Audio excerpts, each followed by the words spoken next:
Good evening, everybody. I'm Steph Lindquist. I'm the Executive Director of the Center for Constitutional Design. Some of you know me well because I always introduce the speakers at these events. And this evening, we're going to hear about desegregation from one of my favorite scholars in political science. The book that he wrote in 1983 had a big impact on me when I went to graduate school. I'm sorry to say 5 years after you wrote the book. So it's actually, yeah, about that, or maybe 6 years after you wrote the book in 1990. And so Shep Milnick is just an extraordinary political scientist. He is the Thomas P. O'Neill Jr. Professor of American Politics. He's at Boston College. He's going to talk to us today about desegregation. There's no better place to be from than Boston in terms of expertise on desegregation because of all the events that took place there. He is, again, he's Professor of American Politics. He's co-chair of the Harvard Program on Constitutional Government as well. And so his expertise combines both political science and law. And that's, I think, what we're going to hear about this evening. He's at that intersection. His most recent book is called The Transformation of Title IX, Regulating Gender Equality in Education. And it's rare that I read a book about something like a title in a federal statute and find it difficult to put down. And that's the way I felt about this book. Now, granted, I am a nerd, but the book is extraordinary in terms of the way that it gets underneath the statute, over the statute, and back and behind and front, and all of the implications of how that statute has worked in education, Title IX. He's also written Between the Lines, Interpreting Welfare Rights, that was 1994, and a book called Regulation in the Courts, The Case of the Clean Air Act in 1983, and that's the book, again, that influenced me so much as a graduate student. He's written a million other articles as well. In 2012, he received the American Political Science Association Law and Courts Section Lasting Contribution Award, and this is quite a significant award. The Law and Courts section of the American Political Science Association is a section of scholars who study, again, the intersection of law and politics, and so this is a very distinguished award to receive from them. He has his BA and PhD from Harvard and taught both at Harvard and Brandeis before moving over to Boston College. He's been a research associate at Brookings, a president of the New England Political Science Association. I have been to one of their meetings. That's quite lovely. And, interestingly, an elected member of the New Hampshire House of Representatives. So a politician as well. So we are so pleased to have you here, Shep, on a rainy day in Phoenix, and so that means only good things happen since it's so rare. And thank you so much for being with us. So we're going to hear from you and about your new book. And the book, by the way, is called The Crucible of Desegregation, The Uncertain Search for Education and Equality. And that is the topic of the presentation today. And then after you're finished, we'll have a Q&A. We'll take that very casually, but everyone who is going to ask a question needs to have a microphone because we are recording this for posterity. So if you have a question, we need to use the microphone simply so that the camera can pick up your voice. So thank you, Shep. And thank you, everybody, for being here. Thanks, Steph. It's not too often that I have... Thank you.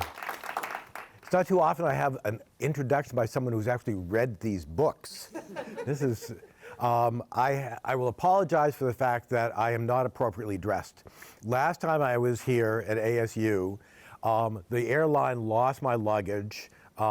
We spent overnight in the airport, so I was in a t-shirt basically. This time I forgot my jacket, so it's my fault this time, not the airline's fault.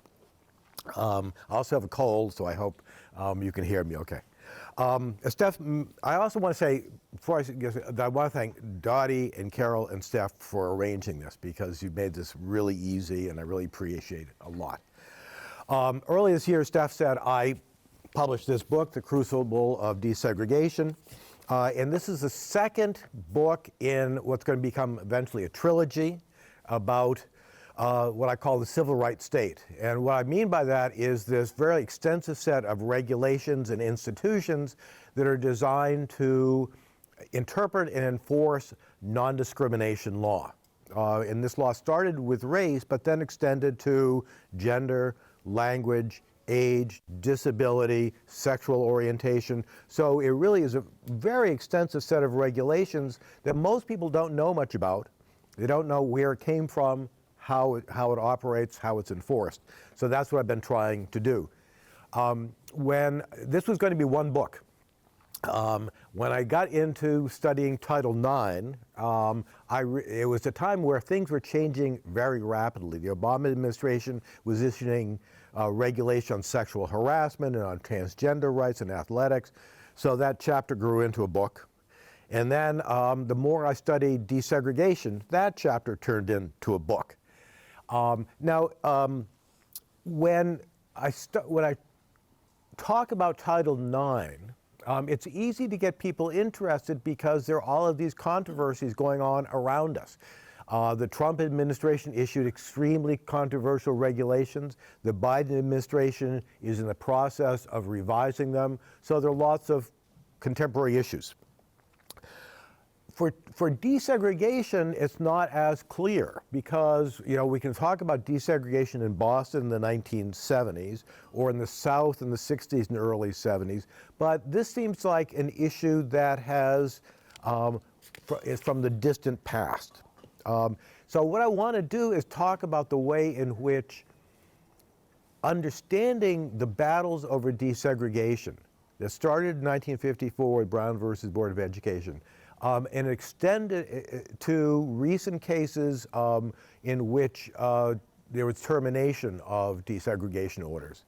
What does that tell us about some important things about contemporary politics and the role of the courts and how we can improve education?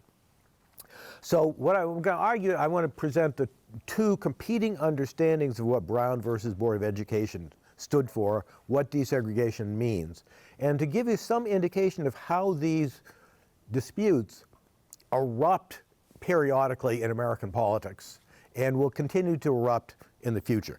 So one example of this, some of you might remember this, in 2019 Democratic Party debate for president. Kamala Harris attacked Joe Biden for opposing busing when he was in the Senate. What attracted media attention to this story was her personal anecdote. She said, quote, there was a little girl in California who was part of the second class to integrate her public schools, and she was bused to school every day, and that little girl was me. And then she asked Biden, do you agree today that you were wrong to oppose busing in America back then?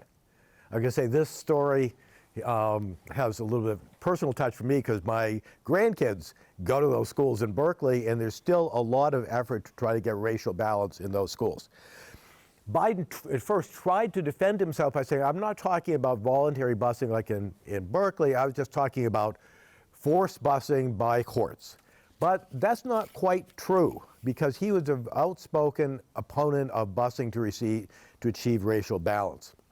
In 1975, he said, I oppose busing. It's an asinine concept, the utility of which has never been proven to me.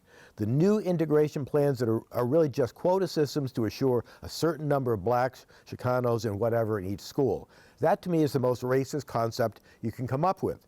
It says that in order for your child with curly black hair, brown eyes, and dark skin to be able to learn anything, he needs to sit next to my blonde-haired, blue-eyed son. That's racist. Who the hell do you think you are that the only way a black man or woman can learn if they rub shoulders with my white child?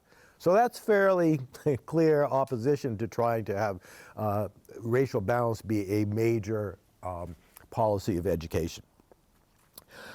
This exchange between Biden and Harris stimulated a number of other attacks by Biden on Biden by journalists, academics, and civil rights advocates. For example, Nicole Hannah-Jones said it was never about busing. Court-ordered desegregation worked, but white racism made it hard to accept. In other words, for him, despite Brown and the Civil Rights Act, in the long run, racism and white supremacy prevailed with support from people like Biden. So there's this big dispute within the Democratic Party bubbling below the surface. And I'll give you another example, much more recent, not quite as dramatic, but that is in the recent affirmative action decision from Harvard and University of North Carolina. I don't suppose too many people have read it because it's about 150 pages. Very hard to edit, I got to say. But Chief Justice Roberts and Justice Thomas made the classic colorblind reading of the interpretation the heart of their argument. They said that when you use racial classifications, you are stereotyping or demeaning, and we should be judging people on the basis of their individual characteristics, the content of their character, not the color of their skin, as Martin Luther King put it, and that therefore we should only use racial classifications in the most extreme circumstances when there's a very strong argument for it. And they argued that this was inherent in Brown versus Board of Education. And they could point out that the NAACP and the Department of Justice in that case made explicitly the colorblind argument relying on Justice Harlan's dissent in Plessy versus Ferguson. Justice Sotomayor, by contrast, began her dissent in the affirmative action case by claiming that Brown, quote, recognized the constitutional necessity of racially integrated schools in light of the harm inflicted by segregation and the importance of education to our democratic society. Race-conscious policies, she's maintained, had advanced the Constitution's guarantee of equal equality and it promoted Brown's vision of a nation with more inclusive schools. So you had, in this recent case, you had two different understandings of what Brown stood for. And Brown is such a sacred case that everyone wants to say, my understanding of Brown versus Board of Education is the true understanding. And if you diverge from that, then you don't believe in Brown. I will just say a word about law professors. Law professors really want to tell us what the cases mean and what the Constitution means. So they tend to take sides, say, well, this side's right, that side's right. I'm a political scientist, so I don't have to say whose side's right. My job is really to say, we've got these two much different understandings. How did they affect the way policy evolved? And how can we understand the assumptions and theories that underlie these competing understandings? Now, the main argument, if I had to say a central argument in my book, it is that despite the fact that the Supreme Court has issued over 20 decisions on what desegregation means, what Brown means. It has been a major issue for decades. The Supreme Court has never, and I mean never, explained what desegregation means, why we should want it, and what changes in public education it requires. You know, I find that kind of stunning. They've never said, what does desegregation mean? The court, and sometimes has been ambiguous, as in Brown 1 and Brown 2. Sometimes it's been internally contradictory. The Swan decision, 1981, one of the most internally contradictory decisions ever issued by the Supreme Court. Sometimes it's been disingenuous. I think the Denver case is like that. And sometimes it's just flipped from one to another. I give you multiple examples of that. And it was really not until the parent-involved case in 2007 that you got a coherent statement of the opposing understandings. You've got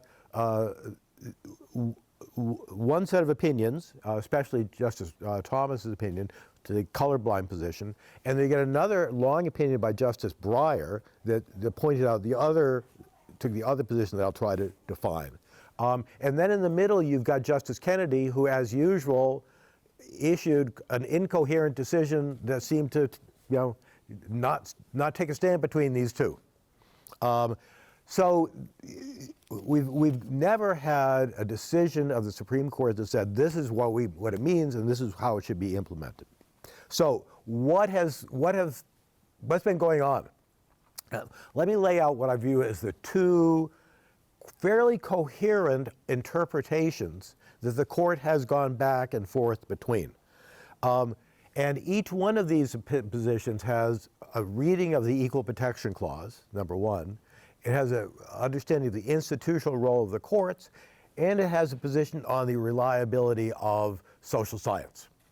The first one I call the colorblind limited intervention understanding, and the second one the equal educational opportunity racial isolation understanding. So what are they? I'll try to briefly run through these.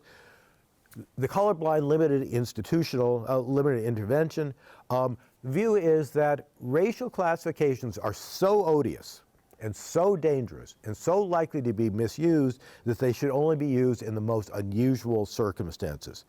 Brown's simple fundamental truth, Clarence Thomas wrote in 1995, is the principle that the government must treat citizens as individuals, not as members of racial, ethnic, or religious groups. Use of racial classification demeans the dignity and worth of a person to be judged by ancestry rather than by his or her own merit. And the Supreme Court is littered with statements to this effect. Second element here is institutional. There is a recognition that local control of schools is a central feature of our educational system. As Chief Justice Berger said in Milliken, no single tradition in public education is more deeply rooted than local control over operation of schools. And the flip side of that is that courts aren't very good at figuring out how to improve education. That was most clearly laid out by Justice Powell in the Denver case. Now, this doesn't mean, according to this view, that courts shouldn't do anything to intervene in schools, because the Equal Protection Clause says you can't discriminate on the basis of race, and there are lots of statutes that say similar things about other forms of discrimination. But the argument of this understanding is that federal judicial intervention must be based on a specific violation of federal law with temporary measures designed to remedy those particular misdeeds. And not go beyond that. And I'd say the final element of this understanding is that you can't rely, a skepticism about social science. And again, Justice Thomas has been most vocal on this.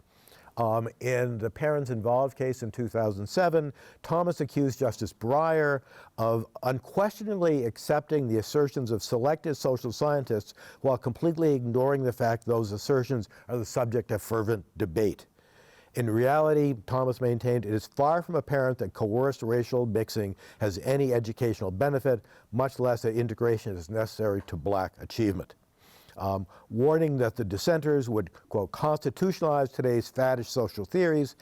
He pointed out in the progressive era that the leading social scientists, including this leading social scientist at Harvard, had these bizarre pseudoscientific racial theories that justified racial discrimination. And his bottom line is, beware of elites bearing racial theories, which I think is generally a pretty good motto.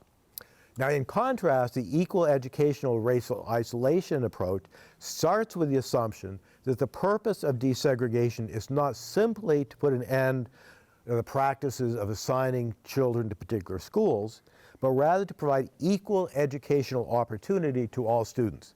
And they can rely on a couple of sentences in Chief Justice Warren's decision in Brown, where he says that today education is so important, we need to provide equal educational opportunity.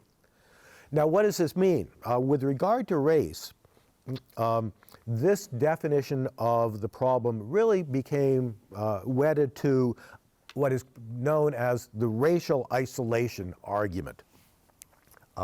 This position was first enunciated in a 1967 report by the United States Commission on Civil Rights, and it was called Racial Isolation in Public Schools. I'll just read this briefly because I think it indicates what one of the core beliefs of this understanding was.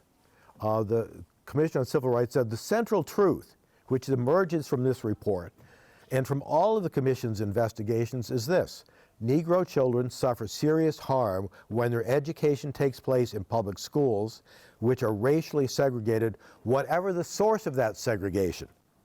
Negro children who attend predominantly Negro schools do not achieve as well as other students, Negro or white. Their aspirations are more restricted, and they do not have as much confidence that they can influence their own future. When they become adults, they are less likely to participate in the mainstream of American society and more likely to fear, dislike, and avoid white Americans. So the problem was not de jure state-sponsored segregation, but racial isolation. And that's the problem that needed to be addressed.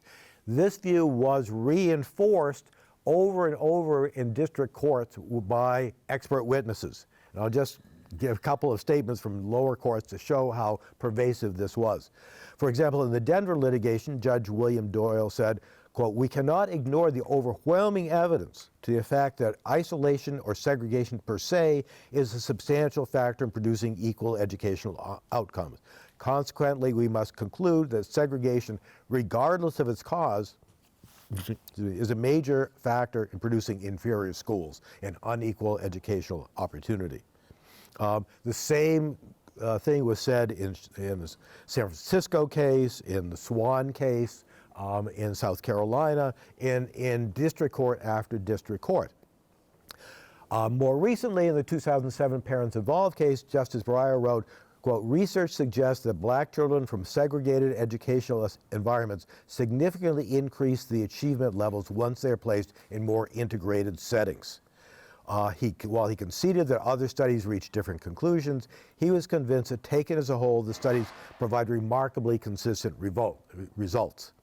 Now, one of the people who first contributed to this debate was James Coleman, who was probably the leading educational expert of the last 50 years. Wrote the most famous report on education. For a while, he was in favor of busing to provide racially balanced schools, but eventually decided that that wasn't working at all. And he once wrote, "We should not forget how strong the consensus was at the time among social scientists that busing was an unalloyed benefit and a policy not to be questioned." When he did question it, he was nearly expelled from the American Sociological Association. And when he ran for president of the American Sociological Association, he was referred to as a Nazi. So there was a very strong consensus among social scientists, which did not hold up for too long. This made judges confident that they could remake schools to vastly increase the educational opportunity of black students, Hispanic students, Asian students, without doing any harm to white students. Chief Justice Marshall, when he was on the Supreme Court, said that this would require the courts to remake public schools in some very bad public schools. He said the poor quality of a school system may be so severe that nothing short of a radical transformation of the schools within the system will suffice to achieve desegregation. And the case that he was referring to was the Kansas City, Missouri school system. And the judge in that case spent, I believe, $2 billion to try to remake the school system. And unfortunately, it didn't draw more whites in, and it didn't improve the educational quality of that school system. David Kerp and Gary Babcock wrote an article looking at a variety of cases of desegregation in the 1990s. And they said judges who adopted this expansive understanding of Brown undertook to accomplish no less than the remaking of a system of education and the social order in which the system was embedded, despite the fact that no one knew at the outset what that task involved. Now, in the late 60s to early 70s, the Supreme Court came very close to adopting this very broad understanding, this racial isolation, equal educational opportunity understanding. And the lower courts I just quoted really took that message. That's what we should be doing. But then, in 1974, as many of you probably know, the Supreme Court issued the Milliken versus Bradley decision. And they said, you can't, unless you show that the suburbs participated in the discrimination, you can't have busing from the suburbs to the central city. What that did was take away the major tool the district courts had for achieving what this equal educational opportunity mandate. So lower court judges were caught between these two much different understandings. Milliken in some ways was legally, I believe, correct because the court had never explicitly endorsed this broader understanding. It was probably politically wise because it was busing was driving a rift in the middle of the country and the middle of the Democratic Party. For those of you who are old enough to remember George Wallace, my students aren't, but I tried to remind them of him. He won the Michigan primary in 1972. Michigan, one of the most liberal states in the country, and George Wallace, this kind of hideous racist, won the Democratic primary. That showed what was happening to the Democratic Party. So you can argue that there were bases for Milliken's decision, but the point is that you couldn't achieve this larger goal of reducing racial isolation with that decision in place. So what ended up being the case was that lower court judges were put in a position of having to create what were called unitary schools, racially balanced schools in which the proportion in each school reflected the proportion in the district as a whole, despite the fact that especially in the North and the West, the school districts were increasingly predominantly black and Hispanic. So you were moving kids around, but you weren't achieving the initial goal of ending racial isolation. So what district court judges eventually did was they got sick of kind of trying to rejigger the racial balance of each school every year. And they said, what we really need to do is to address the question of educational equality. So racial balance got really pushed to the side and educational equality came to the fore, which is great, except judges didn't know how to do it. And they, again, usually relied on experts, and often those experts had great theories that didn't work very well in practice for the reason that people know about education, what really matters is what happens in the classroom at the very lowest level. And you got to have teacher buy-in, you've got to get principal buy-in, and judges weren't very good at that. They tried a lot of things. Some of them worked: magnet schools, controlled choice, more funding, curricular reform. Some of them worked, some of them didn't. But it remained an elusive goal. I just fast forward to the 1990s. And at that point, some schools and some judges were saying, these orders have been in place since the 1960s, 1970s. It's been there 20, 30 years. It's time to end this court case. Sometimes, it's funny, sometimes the judges say, I'm getting sick of overseeing this. And the school board say, no, you can't stop suing us because we've gotten very comfortable with this court order and we don't want all these issues raised again. But eventually, many of these court orders were terminated. But when the Supreme Court started to look at this again in the 1990s, a funny thing happened. They had been telling school districts for decades, you have to produce unitary school systems. But then when they started looking at it, Justice Kennedy in a 1993 case said, the term unitary does not have any fixed meaning or content. I'll just read a quote from District Court Judge Sue Robinson in 1995. She said, although the attainment of a unitary status has been the ostensible goal of the 40-plus years of litigation, the concept of unitariness is a kaleidoscope of sometimes conflicting and certainly evolving principles, reflecting the social, political, and educational and jurisprudential thought which has molded the school desegregation process since 1954. So district court judges were saying, we don't know what you want us to do. You know, unitary has taken on this meaning. It's meant many different things to many different people, and the Supreme Court has not given us any guidance whatsoever. Now, just one other thing before I get to my wrap-up points. When around the turn of the end of the 20th century, the Department of Justice, both under Clinton and George W. Bush, and civil rights groups tried to figure out how many school systems were under desegregation orders. And they couldn't figure it out. they said, well, we've got this listing, but we think there are others. There was a study of Brown that was more comprehensive that seemed to get most of them. But the point was that no one really knew who was under a court order. And you'd ask, ProPublica went around and asked school districts, and they did it several years in a row. And one year they say we're under court order, the next year they say they weren't. And one, sometimes the school system say we're not now, later find out they were. So this just emphasizes to me how decentralized and ad hoc this whole process was. So that takes me to my first point. I have 4 general points to sum up here. One is that we think that we had a national policy on desegregation based on the 14th Amendment of the Constitution. But we really don't. We had a somewhat different policy on desegregation in every district, federal district in the country. Why was that? Number one, because the Supreme Court issues very few decisions. It only issues about less than 100 decisions per year out of the tens of thousands that are decided. So it's a very decentralized institution.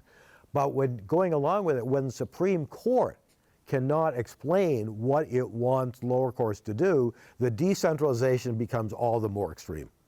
And that's what you saw really in spades in this area of the law. Second, once the courts cannot explain what desegregation means with any specificity, what works?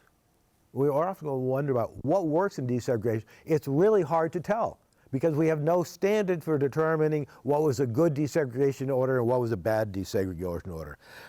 What we ended up having was a lot of experimentation, which in some ways is great. You know, you can try a lot of different things, but you didn't have any standards for judging which one was working and which one wasn't. And another odd thing about the judicial process that I learned through it is that judges never thought, you know, let's talk to each other to find out what's working and what isn't.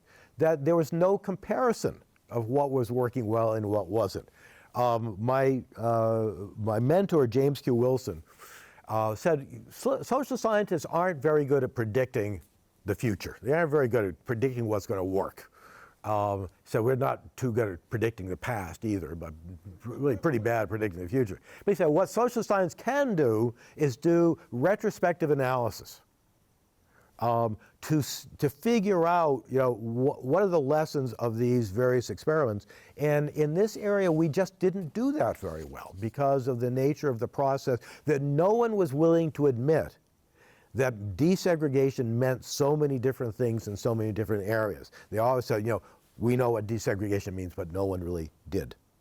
Third takeaway, each of these 2 understandings of desegregation that I laid out, each one has a fairly significant problem. Each one has basically an Achilles heel. The colorblind understanding, its Achilles heel is that it's too easy to evade. And we saw that with Southern school desegregation. The Southern school systems and leaders over and over came up with new mechanisms for evading any change in their school system. And at some point, judges and the Office of Civil Rights had to come up with some quantitative measure of how to figure out if they were acting in good faith. So I think some basic use of racial body counts was absolutely essential for desegregation. And because it's too easy to evade if you don't have some measure like that. But the equal educational opportunity measure,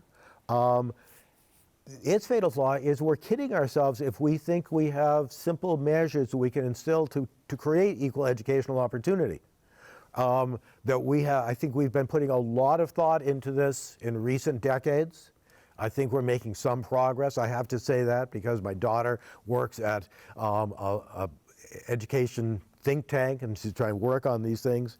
But most of these things can't simply be imposed from a distant court or for a distant superintendent. And we need to be a bit more skeptical of claims of expert witnesses who appear before judges. To emphasize that point, let me just quote a brief from 553 prominent social scientists in the parents involved case. These were people who said, continue trying to promote racial integration. Don't back off. But then they said, they weren't as confident as the previous experts. They said, racially desegregated schools are not an educational or social panacea, and the extent of benefits will depend on how desegregation is structured and implemented. The success of integration, which they pointedly distinguish from desegregation, requires more attention to what happens on the day-to-day basis of classrooms, hallways, cafeterias, playing fields, and you simply can't do that from a very distant point. Finally, once you start thinking about the fact that desegregation has meant different things in different parts of the country, I think you can start to come to a little better understanding of what works and when it works and what doesn't work. And here I'll just introduce what I think is probably the most useful study I've seen recently that tried to look at the big picture. This was a 2022 National Bureau for Economic Research paper by Garrett Anstreicher, Jason Fletcher, and Owen Thompson, none of whom I know at all.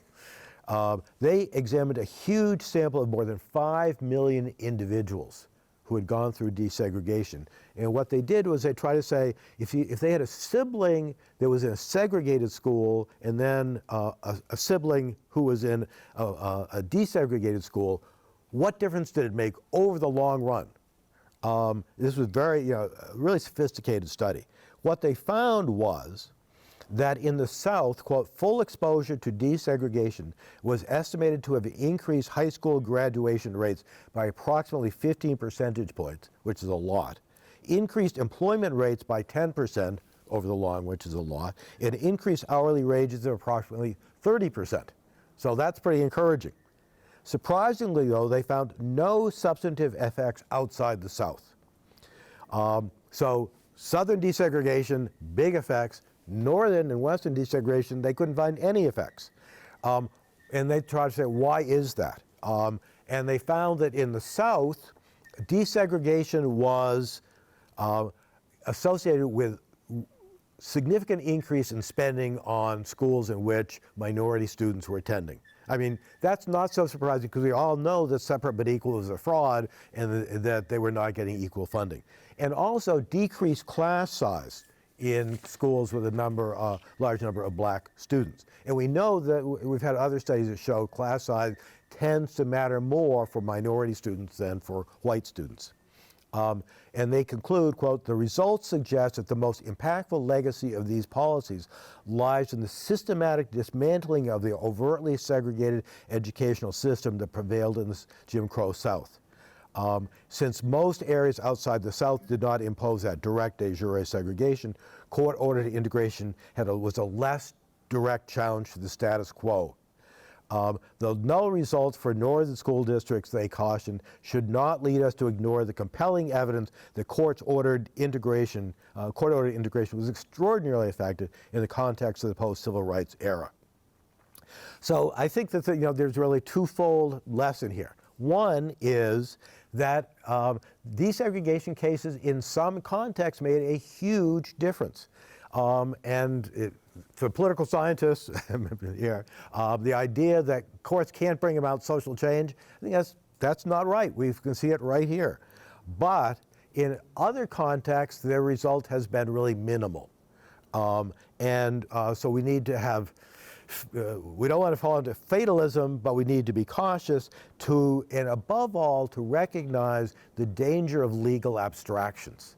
Because this term desegregation and unitary school systems has dominated the discussion so long that people didn't ask enough, what do we want to accomplish? Why do we want to do it? And do we have the resources and the authority to do that? So with that on the one hand, on the other hand, I'll invite your questions.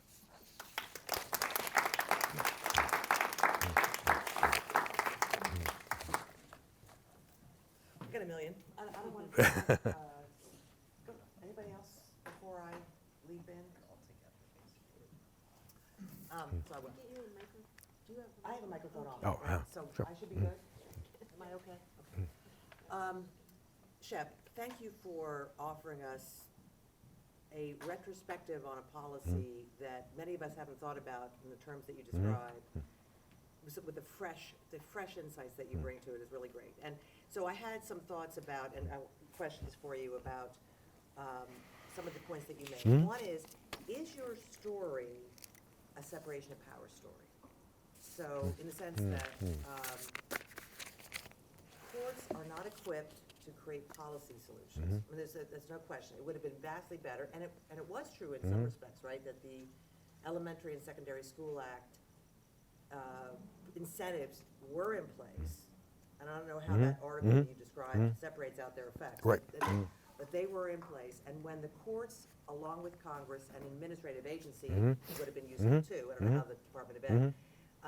When they're working in tandem, it is a much easier way to proceed. And the courts were really trying to sort of reach out on their own to create these, and no wonder they're not equipped to create quantitative measures of when we see success, et cetera. So I wonder if it's a separation of powers question at the root of it. This reminds me of the Prison Litigation Reform Act, in which Congress intervened in these endless injunctions by the district courts over prisons and reforming them. And this seems to have sort of part of that story. But Congress did not intervene here, Right. but they did intervene in the prison litigation. So wanted to get your thoughts on that. And then in the most recent affirmative action case from the Supreme Court, their key point, and it just mirrors exactly what you said here, their key point was that you cannot measure and know when these affirmative action policies in admissions processes in universities, you can never know when you've actually reached the endpoint of your effort. So I know I've said a lot, but it's because your talk stimulated so many thoughts that I had. So if you could just comment on some of this. Sure, I'll tell you a number of things. First, on separation of powers. Clearly, this is a huge matter. And when did we get the most significant change in education, especially in the South? That came in a period between 1967 and 1972.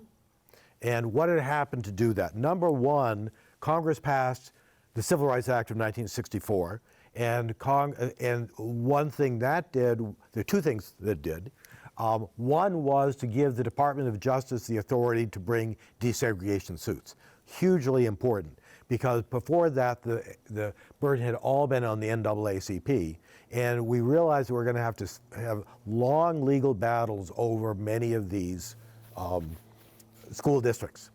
Part of the reason why the litigation was so difficult was because the district court judges in the South, many of them were not very cooperative. They had been appointed by segregationist senators, and they were doing everything to drag their feet. So some of these cases went back and forth to the Fifth Circuit like 5 or 6 times. And finally, the Fifth Circuit is a really interesting part of the story. Said, we've had it with these guys. We're going to really take over these cases.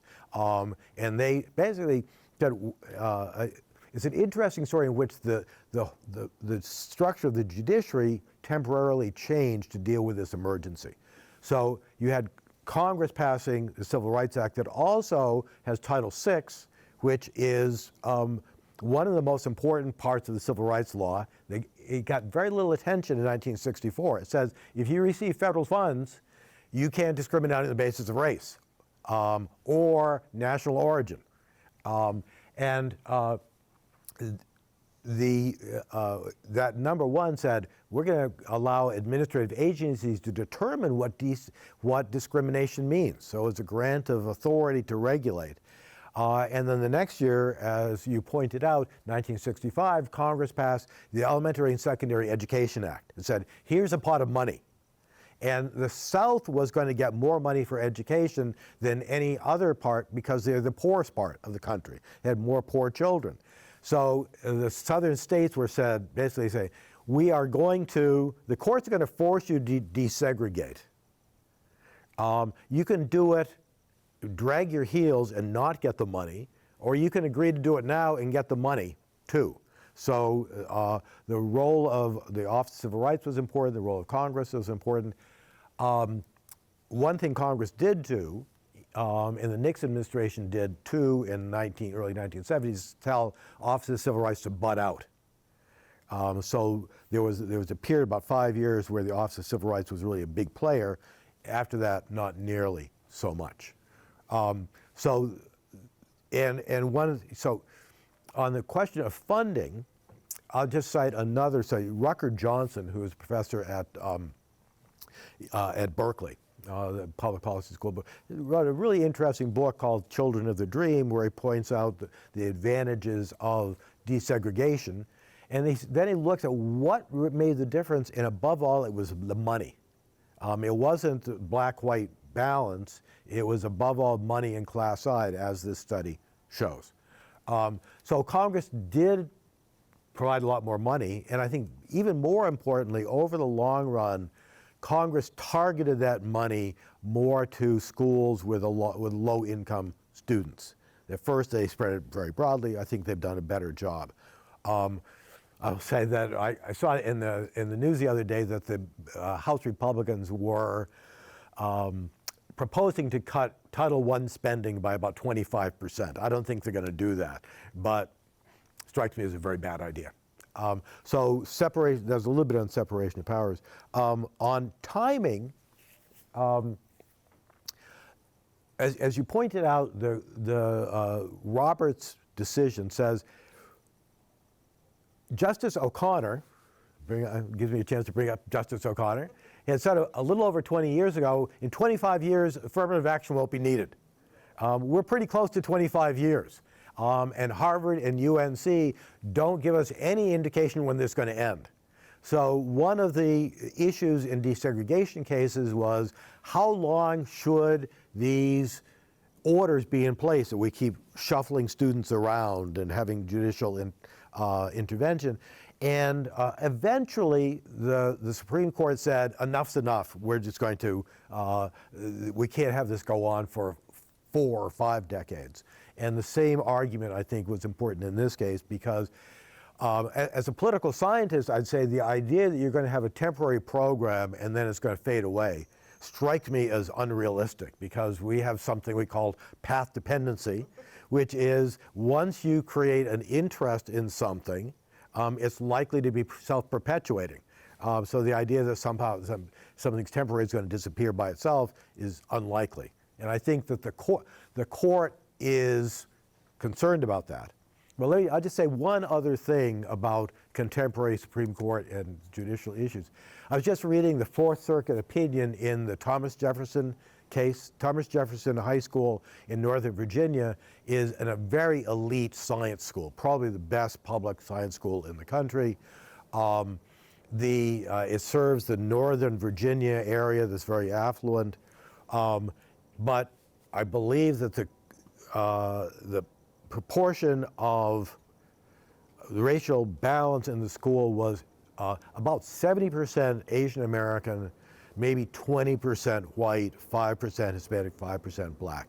The school boards and the political officials were under a lot of pressure to have more racial balance. And they completely redid the rules of who gets in to reduce the amount of testing and say every school should get some, and we'll have a system that's going to create more slots especially for African American students and Hispanic students. About the same for whites, but substantial reduction in Asian students. The Asian parents sued, and this is going to be the big issue coming up.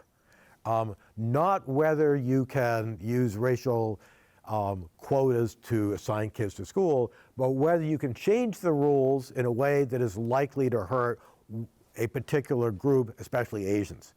I read those two decisions. One thing I found interesting was the way in which the arguments flipped, right?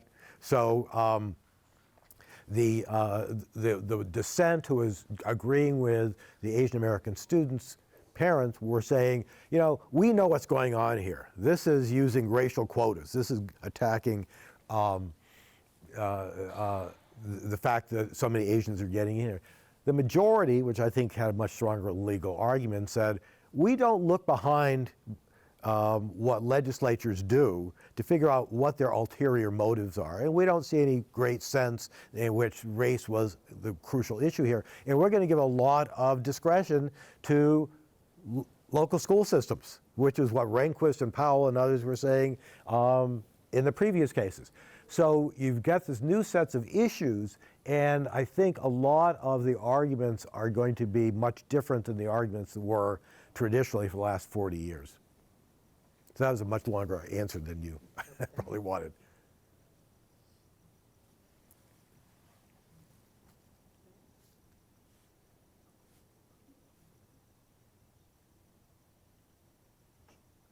Sure. Sorry, do I have to have a?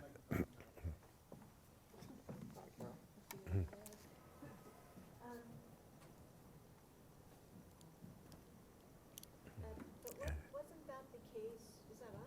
It's on, just it doesn't feel like it. Wasn't that the case, I should know that. Wasn't that the case in the Supreme Court decision though? But it seems like it was flipped for the affirmative action. Because they took the, they took the side of that Harvard was discriminating against the Asian students and excluding them on the basis of race, and kind of contrived a way that contrived a certain stereotype with regard to their character and how you know what I mean. So, yeah. So actually, the case that was brought against Harvard by the Students for Fair Admissions, is that the?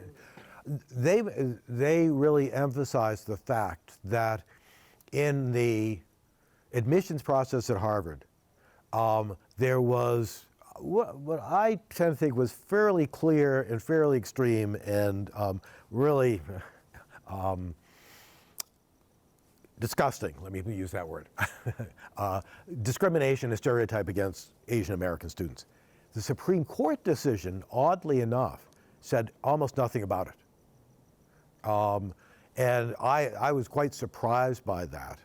But they basically said, you know, made an argument on the traditional view that of color blindness, and that we shouldn't, that you shouldn't be giving a particular boost to a particular racial group. Now, of course, they did say that we can, if someone has faced, you know, adversity that's based on their race, you can take that into account. And the truth, I mean, who wouldn't do that, right? But does that become a way in which student admissions officers can use their discretion to continue to do the same thing that they were doing before? And my guess is that the limit on that is going to be that schools are now on notice that there could be discovery proceedings, and the courts can get much more of a look at what's going on within the admissions process.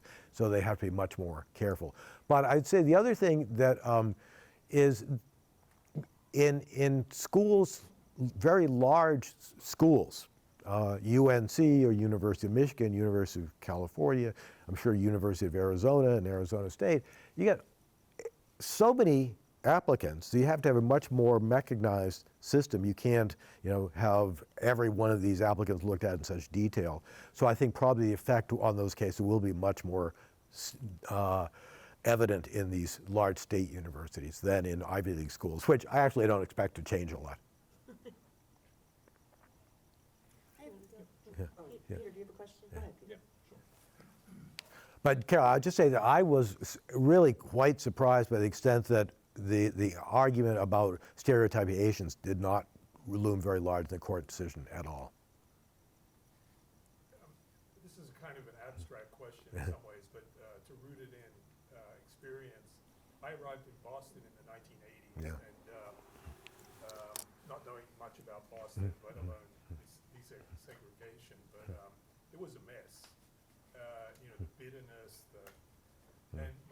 abstract question, though, is there was a lot of evidence that it wasn't working.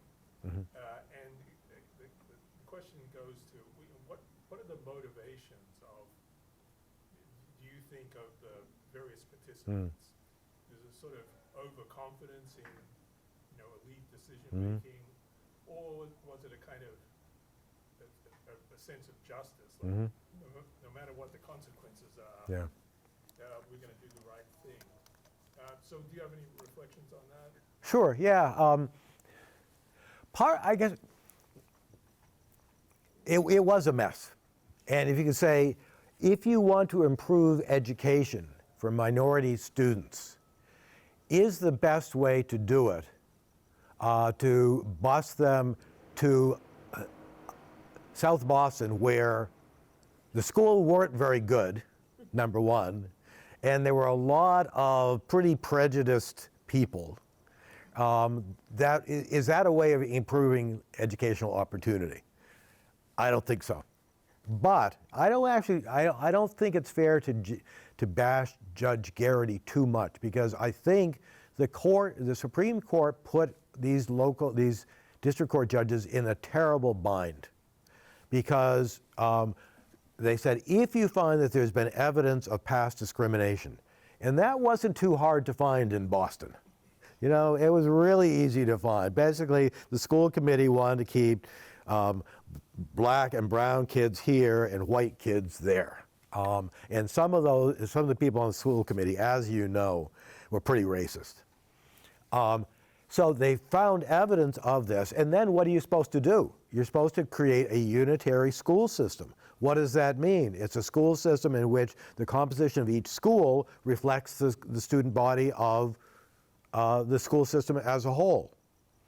And one of the big differences between southern schools and northern schools is that northern school districts are tiny. Boston is a tiny, tiny land area, where Brookline and in Cambridge are not part of the city. And you can't bus. And people say, why didn't he bus him to Wellesley where he lived? Because he couldn't do that. The Supreme Court wouldn't allow him to do that. So where are you going to bus him? I think he wasn't given a lot of leeway. And I will say that he brought in a lot of people to say, how can we improve their educational opportunity? And that was the second phase. But by that time, I think animosity was so great and so many kids had left the school system that he was really in a mess. So, could he have been more prudent? Probably on the margins. But I blame, above all, the Supreme Court for putting him in that bind. And I'd say that Josh Dunn's book about Kansas City, which is another situation where the outcomes were not, not very pretty, despite the fact that enormous amount of spending. Josh Dunn points out that the Eighth Circuit in that case really put the judge in, basically say, you're not even going far enough. So the farther people were away from what was happening on the ground, I think the more likely they were to insist upon these abstract rules that didn't work very well in practice. I'm going to ask a question. Okay, yeah. Oh, is there a Right, question? yeah, Okay, yeah. go ahead. Oh, great. Good, good. We shook some loose. I'm sorry, yeah. Question. I had heard that the court has looked at words like segregation, desegregation, discrimination, colorblindness. Have you ever heard the court talk about diversity of thinking? Because that's what we're really getting at, right? Mm-hmm. Interesting, yeah. So when you look at higher education cases, obviously it starts with Bakke. And the Grutter and Grants cases, all of these cases talk about diversity. And one of the interesting things about the way these issues are debated is that once Justice Powell said in Bakke, diversity, then everyone picked up on it. But the big issue, as you point out, is you want to have diversity of opinion. But what it really turned out to be is diversity of race. And one of the hazards there is the assuming that one's opinion is based on one's race, which That's a real problem. I just last spring I taught a course called Debating Diversity, and I had a very diverse seminar. And you could see that black students and Hispanic students and Asian students all disagreed among themselves. So that has always been a big issue in affirmative action cases. But I would say when it comes to K through 12 education, what's remarkable is that you didn't get almost any of that language. That language really came into the court decisions after the Supreme Court was not saying much about desegregation, which I think is quite a striking finding. What was the dominant view was something that was basically the idea that was, I think, the most dominant social science claim in the 60s, 70s, and early 80s, that if you get the right proportion of black and white students, basically 70% white, 30% black, that it would create a culture, a student culture that was going to be beneficial to learning. And basically arguing we're going to assume that white kids are higher SES and black kids are lower SES. And you get the right SES balance, and that's going to improve education across the board. Number one, I'm not sure that's the case anyway, but I would not say that South Boston High School was an example of high SES white students, right? If you know anything about Boston, that's, unless, I won't make any comments about Whitey Bulger, but so it was that type of evidence rather than the diversity argument. And actually, I just say one other thing. I had, in writing this book, I had to really delve a lot into the social science evidence on what works and what doesn't. And especially in the 1960s and 70s, contact theory was a big part of the argument for integration. That if white students and black students come together, they will learn to appreciate each other, their stereotypes and their prejudice will be diminished. But when you look back at the research on that, it said under some conditions, so what are the conditions? That you don't have major conflict, that you're working together in a cooperative way, that you are socially integrating. And if you look at the way in which most schools operate, and certainly schools that were undergoing desegregation operated, none of those characteristics were true. So sometimes, in some schools, race relations got better. In a lot of schools, they got worse. In a lot of schools, they didn't change at all. So context was really crucial.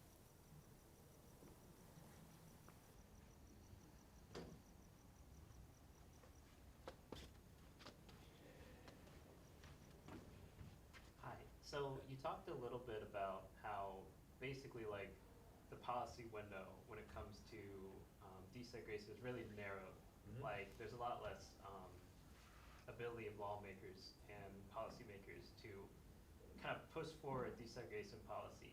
Do you think there's any future desegregation policy at this point? Because my understanding is by some measures we're more segregated now than ever before. And if you do, like even if there was the political will for it, with the narrowing that like the Supreme Court has done, especially I believe 14th Amendment enforcement powers with the legislature, do you think that would be constitutional, at least according to the Yeah, a lot of important questions here. So let me start off with the question of, are we experiencing resegregation? You hear this a lot. And here you got to be really careful about the use of statistics. If you ask the question, are our schools more racially diverse than they were in the past? The answer is yes.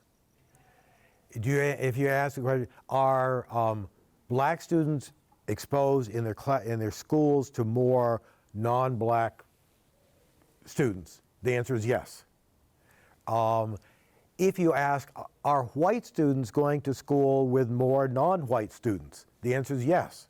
So these measures, you could say we're more, that we are more integrated. If you ask the question, are black students going to school with more white students? And the answer is no.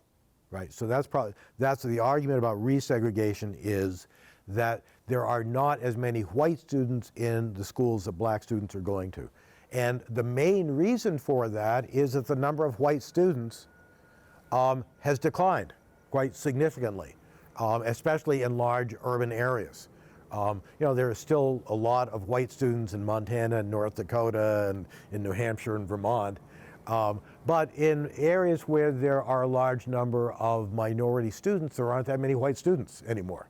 So that is the main driver. And I don't think that resegregation is an accurate description of what we're seeing. Are there ways of trying to have more diverse student bodies in K through 12 schools? The Supreme Court has put limits on how you can assign kids to school on the basis of race. They did that in the 2007 Parents Involved case. But there are a lot of schools that are experimenting with other ways of doing it. Above all, using socioeconomic status to distribute more poor kids, rich kids, middle-class kids, and that is perfectly constitutional. The courts have made it quite clear they're doing it, and many school districts are doing that. So I think, if that's one tool that's going to be increasingly popular.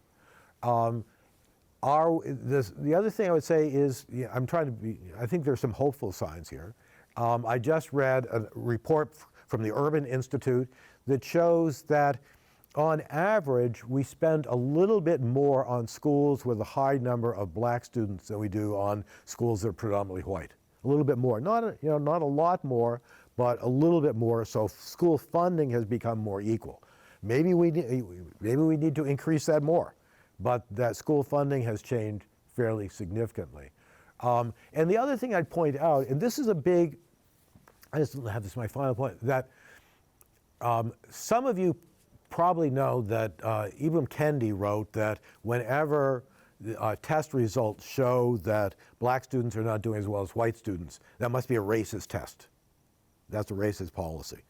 I thought when Congress rewrote No Child Left Behind in 2015, civil rights groups said, we want breakdown by race and by poverty and a number of other English language learners of test scores, because we think that these test scores show where the schools are not doing well by minority students.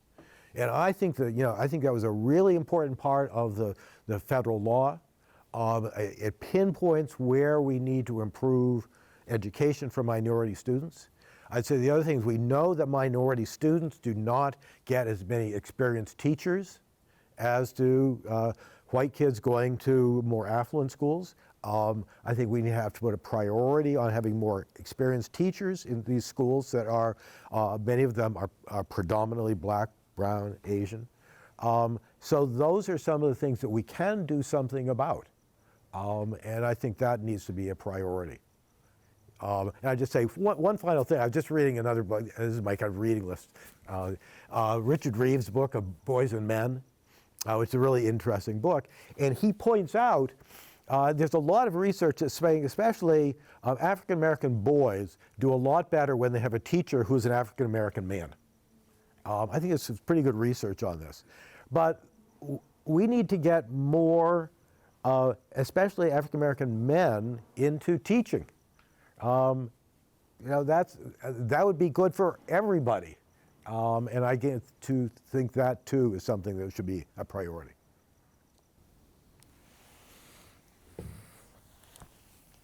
Well, thank you, Shep. Well, thank you. Thank you for the questions. That was terrific. Thanks, everybody. Thank you for such a great lecture. We really appreciate it. And it will be posted on the Center for Constitutional Design's website if you want to share it with your friends. And we'll share it around as well. So many interesting insights. And I want to thank Dottie and Alina, if she's still here, our friends from PBS with the cameras. Thank you so much for all of the efforts you make on our behalf. Photographing us and videotaping us. I think there may be a little bit of food left. I'm not sure if the bar is still open. For my sake, I hope it is. And I hope the rest of you have a wonderful evening. And thanks again for coming. Thanks. Thank you.